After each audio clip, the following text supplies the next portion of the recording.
Hey grade 9 students, welcome to 24/7। This is Aditi और हम पढ़ रहे थे ग्रेड 9 बायोलॉजी का तीसरा चैप्टर जो है डाइवर्सिटी इन लिविंग ऑर्गेनिज्म।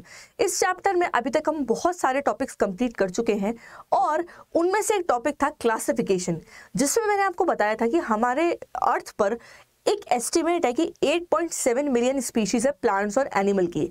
अब इनको स्टडी करने के लिए, इफेक्टिवली स्टडी करने के लिए इन स्पीशीज को करा गया क्लासिफाई, और उस क्लासिफाई करने के पीछे कुछ बेसिस थे और वो बेसिस हमने पढ़े थे कि उनका बॉडी डिज़ाइन कैसा है, उनका मोड ऑफ न्यूट्रिशन कैसा है, जैसे कि वो ऑटोट्रॉपिक है या हेटरोट्रॉपिक है, उनके अंदर लेवल ऑफ ऑर्गेनाइजेशन क्या है, उनके अंदर न्यूक्लियस की प्रेजेंस है, जिसको अपन प्रोकैरियोटिक या यूकैरियोटिक के टर्म्स में भी बोलते हैं कि वेल डिफाइंड न्यूक्लियस प्रेजेंट है कि नहीं है। तो ये कुछ थे बेसिस क्लासिफिकेशन के। फिर मैंने आपको बताया था कि एरिस्टोटल ने क्लासिफाई करा था सबसे पहले, और उन्होंने किसमें क्लासिफाई करा था ऑर्गेनिज्म को कि एक होते हैं एक्वेटिक, एक होता है टेरेस्ट्रियल। टेरेस्ट्रियल जो कि लैंड पे रहते हैं, एक्वेटिक जो कि पानी के अंदर रहते हैं। तो उन्होंने क्या करा था, इन दो में क्लासिफाई कर दिया था। मगर ये जो क्लासिफिकेशन था इसका बहुत बड़ा ड्रॉबैक था, और वो ड्रॉबैक क्या था कि अगर अपन टेरेस्ट्रियल की ही बात करें तो टेरेस्ट्रियल वाली जगह पर यानी कि लैंड पर तो बहुत सारे ऑर्गेनिज्म रहते हैं।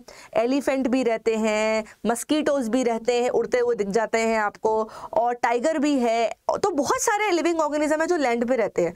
मगर जो भी ऑर्गेनिज्म लैंड पे रहता है, क्या वो आपको एक जैसे दिखते हैं? नहीं, ऐसा नहीं है। तो इसका बहुत मेजर आप बोल सकते हो ड्रॉबैक था। फिर उसके बाद कुछ और क्लासिफिकेशन सिस्टम आए।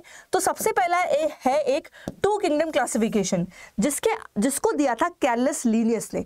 मेरे साथ पढ़िए, मेरे साथ रिपीट करिए, याद करते हुए चलिए। तो टू किंगडम क्लासिफिकेशन दिया था कैर्लस लीनियस ने, जिन्होंने क्या किया था, लिविंग ऑर्गेनिज्म को क्लासिफाई कर दिया था या ग्रुप कर दिया था किसमें, दो कैटेगरी में। एक थे प्लांट्स, एक थे एनिमल। बस इन्होंने काम खत्म कर दिया कि भैया मैं दो कैटेगरी में डिवाइड कर देता हूं। एक कैटेगरी हो गई आपकी प्लांट और एक कैटेगरी हो गई आपकी एनिमल। तो इन्होंने ऑर्गेनिज्म को दो कैटेगरी में डिवाइड करा था, ठीक है। फिर आया आपका 5 किंगडम क्लासिफिकेशन, जो दिया था किसने, आर.एच. व्हिटेकर ने। 2 किंगडम वाला दिया था लीनियस ने, 5 किंगडम क्लासिफिकेशन दिया था आर.एच. व्हिटेकर ने। तो इन्होंने क्या करा, इन्होंने फर्दर क्लासिफाई किया, और क्लासिफाई करने पर इन्होंने 5 किंगडम का क्लासिफिकेशन किया। तो वो 5 किंगडम कौन से थे मेरे बच्चों, मोनेरा, प्रोटेस्टा, फंगी, प्लांटे और एनिमेलिया।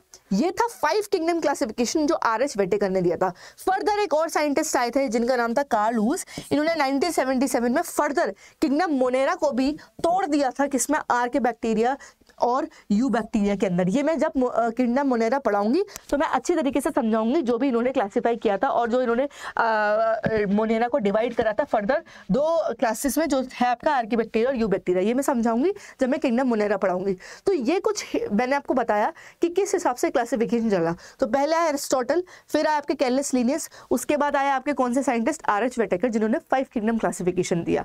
एक बार मैं दिखा भी देती हूँ फ्लो चार्ट के बेसिस पे। तो ये था आपका 5 किंगडम क्लासिफिकेशन, जिसमें आते हैं Monera, that is a kingdom of your word of your bacteria, ठीक है। फिर आते हैं आपकी प्रोटेस्टा के बाद आते हैं फंगी। इनकी भी फर्दर क्लासेस है।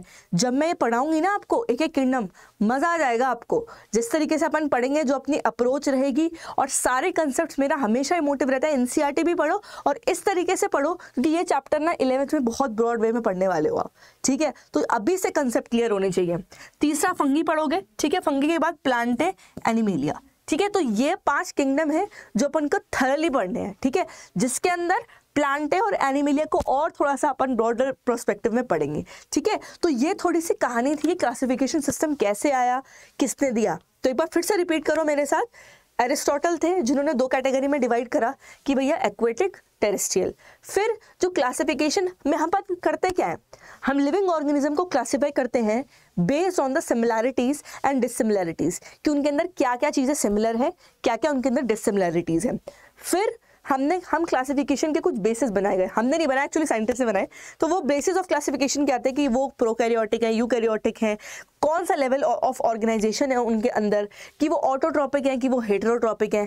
फिर 2 किंगडम क्लासिफिकेशन आया, जिसको किसने दिया, कैर्लस लीनियस ने।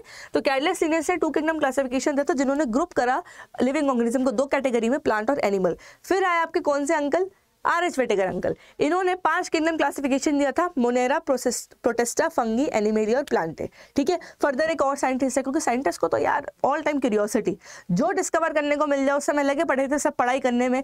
ठीक है, तो इन्होंने फर्दर क्या करा, उसको मोनेरा को क्लासीफाई कर दिया आर्के बैक्टीरिया में और यू बैक्टीरिया में।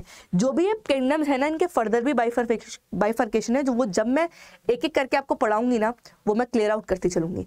तो इतना इंट्रोडक्शन समझ में आ गया कि क्या क्या अप्रोच चली थी और कौन कौन से साइंटिस्ट आए थे एक के बाद एक। ठीक है, तो इसी के साथ अब नेक्स्ट वीडियो जो बनेगा उसमें मैं किंगडम पढ़ाना स्टार्ट करूंगी। किंगडम मोनेरा से अपन स्टार्ट करने वाले हैं। सो मैं आपसे मिलती हूँ अपने नेक्स्ट वीडियो में। वीडियो को लाइक करना, शेयर करना, कमेंट करना ना भूले।